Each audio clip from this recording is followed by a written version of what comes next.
சீரியல்களின் full எபிசோடுகளை Sun டிவியில் ஒளிபரப்பான உடனே எக்ஸ்க்ளூசிவாக சன் நெக்ஸ்டில் மட்டும் ஃப்ரீயா பாருங்கள்.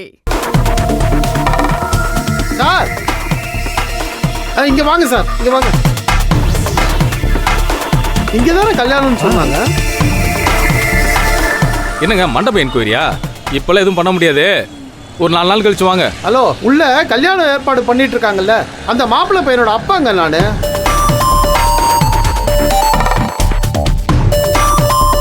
கல்யாணம் ஏற்பாடா? அப்படிலாம் ஒண்ணும் இல்லையே. பாத்தீங்கல்ல, மண்டபமே வெறிச்சோடி கிடக்கு. எப்படிங்க கல்யாணம் நடத்துவாங்க? என்ன மாப்பிள்ள, இது ஒண்ணுமே புரியலையே, என்ன நடக்குதுங்க? ஆமா, உங்க பொண்ணு பண்ற காரியத்தை என்னத்தன்னு சொல்றது? இப்படி ஒரு ரகசிய கல்யாணம் தேவையா? என்ன இவங்க? நீங்க கொஞ்சம் சும்மா இருக்கீங்களா சார்? உள்ள இருக்காங்களே உமையாள், அவங்களோட அண்ணன் நானு, இவரு அவங்களோட புருஷன், இவரு அவங்களோட தம்பி, இவங்க அவங்களோட அம்மா. அவங்க எங்களை கல்யாணத்துக்கு வர சொல்லிருக்காங்க. தயவு செஞ்சு எங்களை கொஞ்சம் உள்ள விடுங்க. உள்ள போய் கேட்டு பாருங்க சார், போங்க.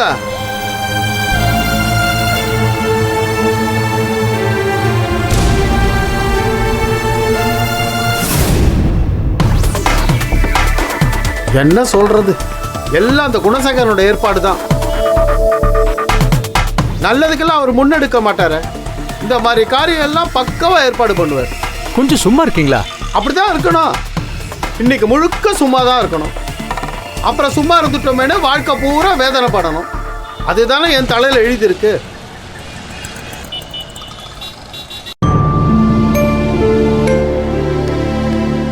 சார், உங்க வீட்ல இருந்து ஆளுங்க வந்திருக்காங்க. யார் வந்திருக்கா? மேடம் வீட்ல இருந்து அவங்க ஹஸ்பண்டு, அண்ணன் எல்லாருமே வந்திருக்காங்க சார். சரி, வர சொல்லு. சரிங்க சார்.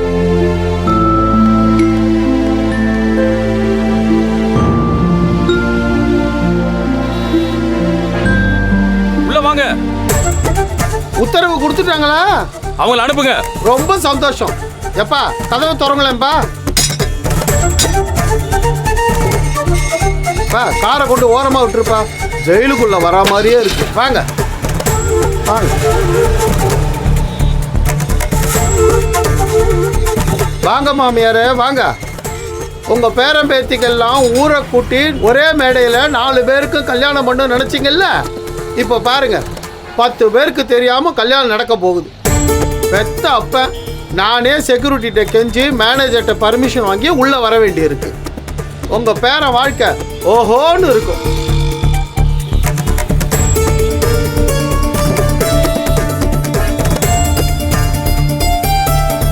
எல்லா கல்யாணத்திலையும் மஞ்சள் குங்குமம் கொடுத்து வர வைப்பாங்க.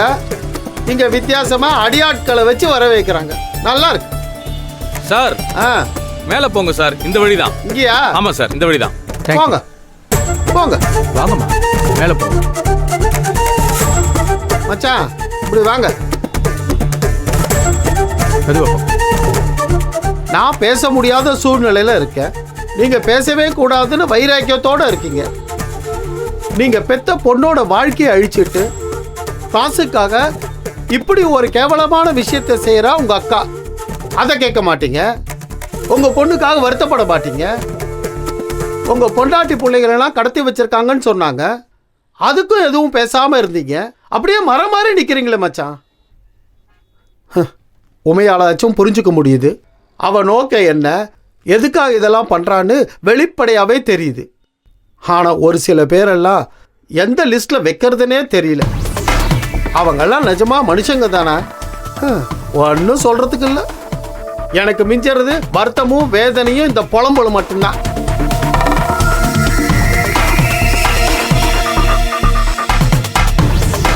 ஐயோ, ஒரு பிரயோஜனமும் இல்லை.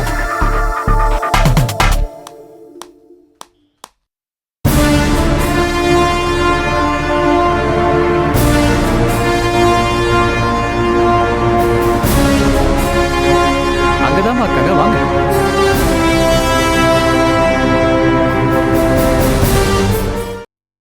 வாங்க வாங்க. வணக்கம். வணக்கம். மாப்பிள்ளை வீட்டுக்காரங்களை அழைக்கிற முறையே இது இல்லை, எனக்கு தெரியும். ஆனால் வேற வழி இல்லை, ரகசியமா செய்ய வேண்டிய ஆகி போச்சு. பரவாயில்ல சார், உமையால் எல்லாத்தையும் சொன்னா ரிசப்ஷனை அசத்திடலாம். சரி சரி. அவெல்லாம் எதுக்குமா? நீ இன்சிஸ்ட் பண்ணணும் தான் ஆத்தா மாப்பிள்ள நாச்சியப்பா வாங்க, எல்லாரும் வாங்க. கூட்டு வந்திருக்கேன். வாங்க வாங்க. வணக்கம் தம்பி. ரொம்ப சந்தோஷம்மா. எங்க அம்மா வர முடியலன்னு குறைபட்டுக்கிட்டு இருந்தேன், நீங்க வந்துட்டிய. மனசார பிள்ளைகளை ஆசீர்வாதம் பண்ணுங்க. உமையா, என்ன அத்தா? இங்க ஒரு நிமிஷம் வாயேன். வாத்தா.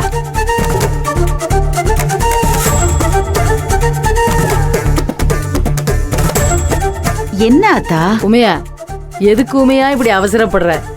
ஆத்தா, வந்ததும் ஆரம்பிக்காதீங்க. நான் சில கணக்கு போட்டுதான் எல்லா ஏற்பாடையும் பண்ணியிருக்கேன். பேசாம இருங்க. என்ன கணக்கு உமையா? அந்த பொண்ணோட அம்மாலேருந்து ஆரம்பிச்சு அந்த வீட்டில் யாருக்குமே இதுல துளி கூட விருப்பம் இல்லை. அந்த பொண்ணோட வயசு என்ன, நம்ம சித்தாந்தோட வயசு என்ன? அந்த பொண்ணு மனசளவில் ரொம்ப பாதிக்கப்பட்டிருக்கு. அதோட நிலைமையை புரிஞ்சுக்காம கல்யாணம் பேசிக்கிட்டு உன் பையனையும் ஃபோர்ஸ் பண்ணிக்கிட்டு யாருக்காக இந்த கல்யாணத்தை இப்ப நடத்துற? எனக்காக. உங்க எல்லாருக்கும் இந்த கல்யாணத்தை பத்தி தனித்தனி கருத்துங்க இருக்கலாம். ஆனா that doesn't matter now. இப்ப இந்த கல்யாணம் நடந்து முடியணும். அதுக்கு எனக்கு சப்போர்ட்டா இருக்கிறது ராமசாமியும் கிருஷ்ணசாமியும் மட்டும்தான். அண்ட் நானும் வேற யார் சப்போர்ட்டையும் எதிர்பார்க்கவும் இல்ல. எனக்கு என் அண்ணன் இருக்காரு, அதுவே போதும். அவங்க கருத்தை எல்லாம் மூட்டை கட்டி வச்சுட்டு வந்தோமா, அட்சதைய போட்டோமா, சாப்பிட்டோமா, கிளம்பினோமான்னு இருந்தா நல்லது. இல்லனா இப்பவே வெளியே போலாம்.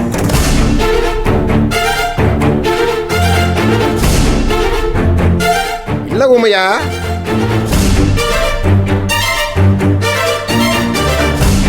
மண்டபத்துக்குள்ள வந்த யாரும் வெளியே போக முடியாது. விருப்பம் இருந்தா இங்க உட்காந்து கல்யாணத்தை பார்க்கட்டும். இல்லையா மூளையில போய் முகட்டை பார்த்துட்டு உட்காந்துருக்கட்டும். யாரும் வெளியே போக முடியாது.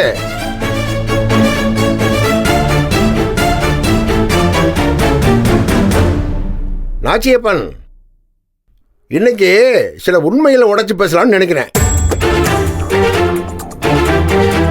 முத என் குடும்பத்தோட உங்க வீட்டுக்கு வந்தேன்ல, நீங்கள உங்க மச்சானம் சேர்ந்து பச்சி போட்டு கொடுத்தீங்கல்ல, ஞாபகம் இருக்கா? அன்னைக்கு உங்களை பத்தி நான் ரொம்ப மோசமா நினைச்சேன். என்னடா இது, பொம்பளைகளை ஆட விட்டுட்டு வீட்டு ஆம்பளைய அடங்கி ஒடுங்கி இருக்கால நினைச்சேன். ஆனா சரியான நேரத்துல சரியான முடிவெடுத்து உங்க குடும்பத்தோட சேர்ந்தைய பத்திலா, அதுதான் உங்களுக்கு ரொம்ப நல்லதா போச்சு.